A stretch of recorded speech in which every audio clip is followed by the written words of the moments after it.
এক মাসের ব্যবধানে সিলেটে ফের বন্যা দেখা দিয়েছে। গেল কয়েকদিনে টানা বর্ষণ ও উজান থেকে নেমে আসা পাহাড়ি ঢলে জেলার ৫ উপজেলার নিম্নাঞ্চল প্লাবিত হয়েছে।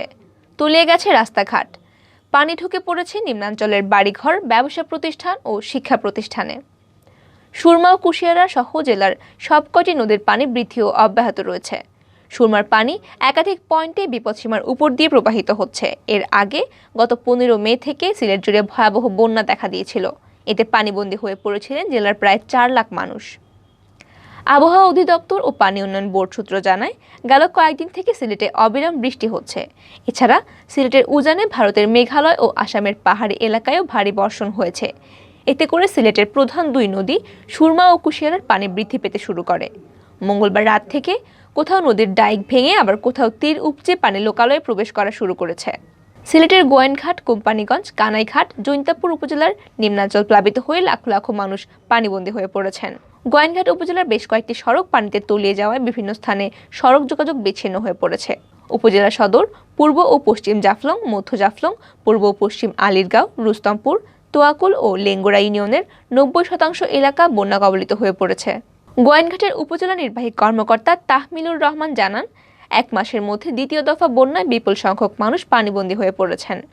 বন্যা কবলিত এলাকায় ৪২টি আশ্রয়কেন্দ্র প্রস্তুত রাখা হয়েছে। স্থানীয় জনপ্রতিনিধিদের মাধ্যমে পানিবন্দী মানুষকে আশ্রয় কেন্দ্রে আনার কার্যক্রম হাতে নেওয়া হয়েছে। কোম্পানিগঞ্জ উপজেলার উত্তর ও দক্ষিণ রনিখাই এবং পশ্চিম ইসলামপুর ইউনিয়নেরও ৯০% মানুষ পানিবন্দী হয়ে পড়েছেন। উপজেলা সদরের সরকারি অফিসেও পানি উঠেছে। রাস্তাঘাট তলিয়ে যাওয়ায় ভেঙে পড়েছে যোগাযোগ ব্যবস্থা। দক্ষিণ রনিখাই ইউনিয়নের চেয়ারম্যান ইকবাল হোসেন এমাদ জানান, তার ইউনিয়নের অবস্থা খুবই ভয়াবহ। এক মাসের মধ্যে ২ দফা বন্যায় এলাকার মানুষ অসহায় হয়ে পড়েছেন। ত্রাণ তৎপরতাও অপ্রতুল। এদিকে মঙ্গলবার রাত থেকে কানাইঘাট পৌর শহরে পানি প্রবেশ শুরু হয়েছে। সুরমা নদীর পানি তীর উপচে পৌর শহরে ঢুকছে। ক্রমেই পানি বাড়ছে। ইতোমধ্যে পৌর শহরের দোকানপাটে পানি উঠে গেছে। এছাড়া উপজেলার পূর্ব ও পশ্চিম লক্ষ্মীপ্রসাদ, সাতবাগ, চতুল ও সদর ইউনিয়নের নিম্নাঞ্চল প্লাবিত হয়েছে। সারি ও পিয়াইন নদীর পানি বৃদ্ধি পেয়ে জৈন্তাপুর উপজেলারও বিস্তীর্ণ এলাকা তলিয়ে গেছে। ব্যাহত হচ্ছে গ্রামীণ যোগাযোগ। সিলেট সদর উপজেলার খাদিমনগর, জালালাবাদ, টুকের বাজার ইউনিয়ন সহ নদী তীরবর্তী ও নিম্নাঞ্চল বন্যার পানিতে ডুবেছে। খাদিমনগর ইউনিয়নের ঘোড়ামারা, আলীনগর, ছয়দাগ ও সাতগাছি সহ বিভিন্ন গ্রামের মানুষ পানিবন্দী হয়ে পড়েছেন। এদিকে সুরমা নদীর পানি বৃদ্ধি পাওয়ায় সিলেট শহরের পানি নিষ্কাশন ব্যাহত হচ্ছে। ছড়া ও খালের চেয়ে নদীর পানির উচ্চতা বৃদ্ধি পাওয়ায় উল্টো সুরমার পানি শহরে প্রবেশ করা শুরু করেছে। ফলে নগরীর সোভানীঘাট, কালীঘাট, ঘাসিটুলা, উপশহর ও ছড়ার পাড় সহ বিভিন্ন স্থান পানিতে তলিয়ে গেছে।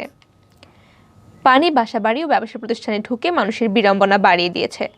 পানি উন্নয়ন বোর্ডের দেওয়া তথ্য অনুযায়ী বুধবার বিকেল ৩টা পর্যন্ত সিলেটের সুরমা, কুশিয়ারা, সারি, লোভা ও ধলাই নদীর পানি বৃদ্ধি অব্যাহত ছিল।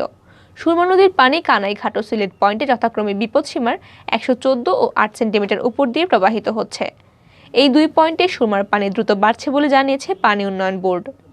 কুশিয়ারা নদীর পানি ফেঞ্চুগঞ্জের বিপদসীমার ১৭ সেন্টিমিটার উপর দিয়ে প্রবাহিত হচ্ছে। আমলশীদ, শ্যাওলা ও শেরপুরেও কুশিয়ারার পানি বিপদসীমা ছুঁই ছুঁই। সারিঘাটের সারি নদীর পানি ৫৫ সেন্টিমিটার উপর দিয়ে প্রবাহিত হচ্ছে। লোভা ও ধলাই নদীর পানিও বেড়েই চলেছে।